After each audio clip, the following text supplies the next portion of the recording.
La nature est si diverse et magnifique que nous pouvons contempler des millions d'espèces avec des différences si grandes que la biodiversité est très vaste. De leur conformation physique à leurs attributs qui leur permettent de survivre, des plus petits aux plus grands, tous ont quelque chose qui les rend uniques.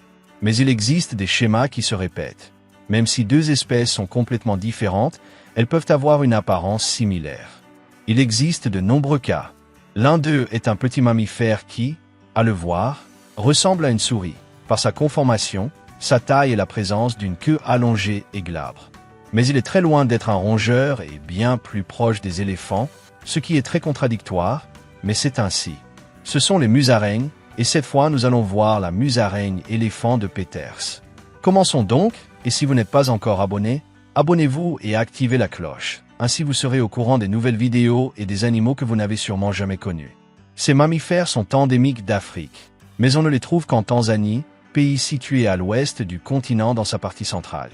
Ils vivent dans des portions fragmentées de forêts montagneuses de basse terre, des endroits isolés les uns des autres et séparés par des kilomètres, à une altitude allant du niveau de la mer jusqu'à 2300 mètres au-dessus de celui-ci. Ils appartiennent à un ordre biologique différent des rongeurs. Les femelles ont un cycle menstruel, elles ont des pattes longues et un museau allongé. Ces mammifères se caractérisent par leur petite taille. Mais parmi les musaraignes, il existe des classifications, l'une d'elles étant basée sur leur taille. Celle-ci en particulier fait partie des grandes. Elle mesure jusqu'à 31 cm de la pointe du museau à la base de la queue, tandis que sa queue mesure environ 25 cm. Son poids est en accord avec ses dimensions, allant de 350 à 700 grammes. Elle a un pelage très voyant. La région de la tête, une partie des pattes avant et la poitrine sont de couleur brun rougeâtre, alors qu'elle est dépourvue de poils autour des yeux, créant un contour rosé autour de ceux-ci. La partie postérieure est d'un noir brillant, offrant un contraste très frappant qui la fait ressortir. Sa queue également ressort car elle est dépourvue de poils et d'un ton rosé. Outre sa couleur qui la fait ressortir, sa tête attirera également votre regard. Cela est dû à son museau très long, surtout la partie supérieure, qui ressemble à la trompe d'un éléphant. C'est pourquoi, mon cher ami, on l'appelle musaraigne éléphant. Cette partie rappelle beaucoup le plus grand mammifère de la Terre. Elle est très mobile et abrite quelque chose qui les rend uniques. Ils ont des os allongés. Leurs oreilles sont circulaires, dépourvues de poils d'encre rose et de la même taille que leurs yeux, ce qui leur donne une apparence similaire aux rongeurs comme les souris et les rats. Leur corps est cylindrique et plutôt trapu, avec une queue fine et glabre, ayant ce singulier profil de rongeur, si bien que n'importe qui pourrait les associer à eux, mais ceci, mon cher ami, n'est qu'une simple convergence évolutive. Leurs pattes, surtout les postérieures, sont allongées. Elles sont soutenues par 4 doigts aux pattes avant et 5 aux pattes arrière, avec des griffes longues pour la taille de leurs doigts, qui sont courbes. Leur dimorphisme sexuel se répète chez certains mammifères. Seule la taille est la différence marquée qui permet de les identifier, les mâles étant plus grands. Outre cette méthode, on peut les identifier en voyant leurs organes reproducteurs, mais il est nécessaire de les manipuler. Ce sont des animaux diurnes que l'on voit se déplacer constamment. Cela s'explique parce qu'ils sont extrêmement nerveux et constamment en alerte face aux dangers, car ce ne sont pas des animaux sociaux, ce qui les rend plus vulnérables. Malgré cela, ils forment de petits rassemblements, surtout les groupes familiaux, qui sont plus actifs la nuit. Cela tient à 2 raisons particulières. La nuit leur permet de se déplacer avec beaucoup plus d'aisance, car de nombreux prédateurs se reposent, et la seconde est la chaleur.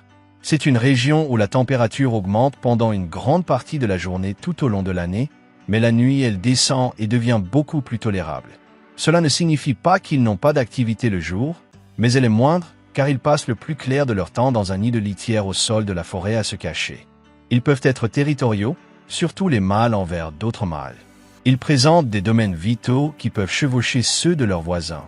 Comme ceux-ci sont assez grands, il est rare qu'ils se croisent. Aucune superficie n'a été chiffrée. Leur principal sens est l'ouïe, celui qui leur permet de survivre.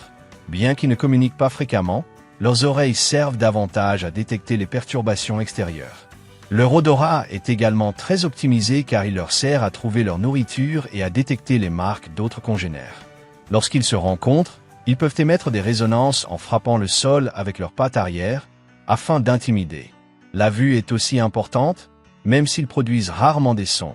Ces petits animaux sont principalement insectivores. Ils passent une grande partie de leur temps à remuer la litière du sol avec leur trompe afin de trouver leur nourriture, à déterrer les proies et à les maintenir avec leur langue relativement longue pour les projeter vers leur proie et ensuite les manger.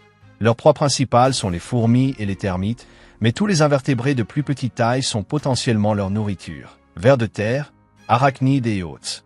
Contrairement à ce que l'on pourrait penser en les comparant aux rongeurs, ils sont monogames, mais ils ont un lien faible car ils interagissent très peu et ne se concentrent que sur la reproduction. Sur leur territoire, ils possèdent en moyenne 10 nids qu'ils alternent au fil de leur déplacement. Ils n'ont pas de saison de reproduction. En fait, les femelles ont un cycle menstruel très similaire à celui d'autres primates, ce qui fait qu'elles ont un saignement s'il n'y a pas d'implantation de l'embryon, ce qui se produit mensuellement. C'est une condition très rare chez les animaux. Après la reproduction, le mâle retourne à ses habitudes solitaires, tandis que la femelle reste seule. La gestation dure 42 jours. La mère utilise l'un de ses nids pour donner naissance à une portée de 1 à 2 petits, rarement 3 ou 4. Les petits naissent déjà développés, une autre condition qui les différencie beaucoup de la plupart des rongeurs. Ils se nourrissent du lait maternel pendant 15 jours, moment où ils sont sevrés, mais la mère ne leur donne pas seulement du lait, elle leur fournit également une purée prédigérée d'insectes. Ils passent encore 3 à 4 semaines avec la mère. Celle-ci ne passe pas beaucoup de temps avec eux, elle les laisse dans leur nid et sort pour manger, pendant qu'ils s'amusent à explorer leur environnement et commencent à apprendre à manger différents arthropodes. Ils deviennent indépendants et atteignent la maturité sexuelle entre 41 et 46 jours après la naissance. Leur espérance de vie à l'état sauvage est comparée à celle d'autres musaraignes éléphants proches, vivant environ 5 ans. Ils ont de nombreux prédateurs. Les plus courants sont les serpents et les rapaces, mais tous les prédateurs de plus grande taille proches de leur zone les chassent. Ils se défendent en fuyant dès qu'ils détectent un danger et en cherchant un endroit sûr. Cela fonctionne souvent, parfois non, ils sont donc constamment en alerte. Ils sont également recherchés par les populations humaines locales pour leur consommation. En captivité, ils vivent jusqu'à 11 ans, car le stress de fuir les prédateurs pèse lourd sur leur espérance de vie. C'est une espèce qui a récemment commencé à être élevée en captivité avec beaucoup de succès et elle est présente dans de nombreux zoos à travers le monde. Cette espèce est classée comme vulnérable à préoccupation mineure. Cela s'explique parce qu'auparavant elle était très limitée et fragmentée, mais avec le temps, sa population s'est améliorée. Elle continue de diminuer, mais ce phénomène s'est ralenti. Cela est dû à la déforestation sévère qu'a subi son milieu pour le transformer en champs cultivés, ainsi qu'à l'utilisation de pesticides qui éliminent de grandes populations d'insectes. Cela fait qu'ils n'ont rien à manger ou qu'ils s'intoxiquent en consommant leur nourriture, ce qui les tue. Mais grâce à la création de zones protégées, ils ont reçu une petite aide. Malgré cela, il est nécessaire de prendre des mesures et de commencer à les reproduire et à relâcher des populations pour que leur statut ne soit pas trop compromis. Leur rôle dans l'écosystème est de servir de nourriture à d'autres animaux et de contrôler les populations d'insectes. Cela peut être d'une grande aide pour les agriculteurs, car ils peuvent protéger leur culture naturellement. De plus, en remuant la terre et la litière, ils permettent à la terre de s'aérer et de mobiliser les nutriments du sol de manière uniforme, faisant de leur présence un très bon synonyme de santé dans les endroits où ils se trouvent.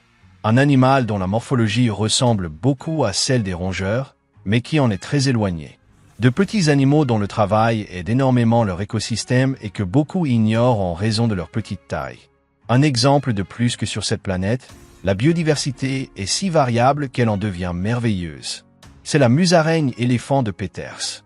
J'espère que la vidéo vous a plu. Si c'est le cas, mettez un j'aime. Si vous connaissez quelqu'un à qui cela pourrait plaire, partagez-la sur vos réseaux sociaux. Et n'oubliez pas de vous abonner si vous aimez les animaux. Si vous avez une question, une suggestion ou si vous voulez simplement commenter quelque chose, n'hésitez pas à le faire dans la boîte de commentaires. De plus, si vous êtes un grand fan de cette chaîne, activez la cloche de notification pour être parmi les premiers à voir les vidéos. Merci beaucoup d'avoir regardé cette vidéo. On se voit, à plus tard.